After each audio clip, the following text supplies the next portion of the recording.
उबटन से हल्दी तक, भारतीय विवाह परंपरा का विज्ञान, संस्कृति और बदलता समय। भारतीय विवाह परंपराओं को अक्सर लोग केवल रस्म या परंपरा मानकर निभाते हैं, लेकिन अगर उन्हें ध्यान से समझा जाए तो पता चलता है कि इन परंपराओं के पीछे जीवन का अनुभव, प्रकृति का ज्ञान और सामाजिक मनोविज्ञान छिपा होता है। शादी से पहले होने वाली हल्दी की रस्म इसका एक अच्छा उदाहरण है।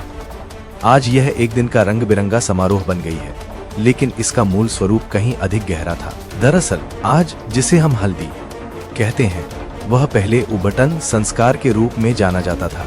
प्राचीन परंपरा।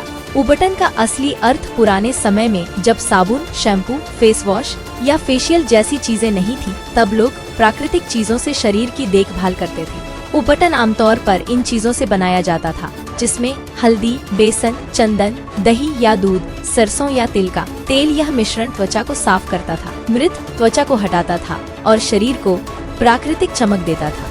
आधुनिक विज्ञान क्या कहता है? अगर इसे आधुनिक विज्ञान की दृष्टि से देखें तो ये परंपरा काफी तार्किक लगती है। हल्दी में करक्यूमिन होता है जो एंटीबैक्टीरियल होता है। बेसन प्राकृतिक स्क्रब की तरह काम करता है। चंदन त्वचा को ठंडक देता है और सूजन कम करता है।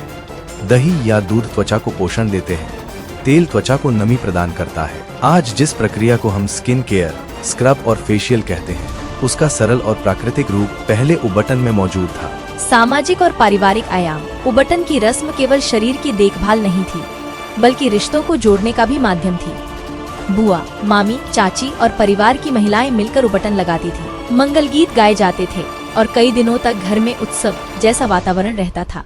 इस तरह यह रस्म स्वास्थ्य, संस्कृति और पारिवारिक संबंधों को एक साथ जोड़ती थी। आधुनिक समय और नया फैशन। आज जीवन की गति तेज हो गई है।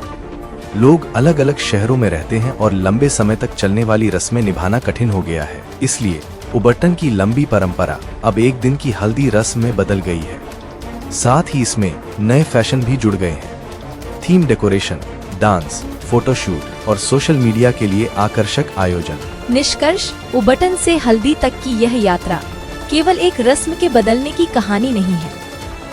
यह उस बदलाव की कहानी भी है जिसमें प्राचीन ज्ञान, आधुनिक विज्ञान और नए फैशन एक साथ दिखाई देते हैं। अगर हम इस परंपरा को समझकर निभाएं, तो ये केवल एक रंग लगाने की रस्म नहीं रह जाती, बल्कि भारतीय संस्कृति की उस गहरी समझ का प्रतीक बन जाती है, जिसमें प्रकृति, स्वास्थ्य और रिश्तों की गर्माहट एक साथ मौजूद होती है। शायद यही कारण है कि समय और स्वरूप बदलने के बावजूद यह परंपरा आज भी जीवित है और चर्चा का विषय भी।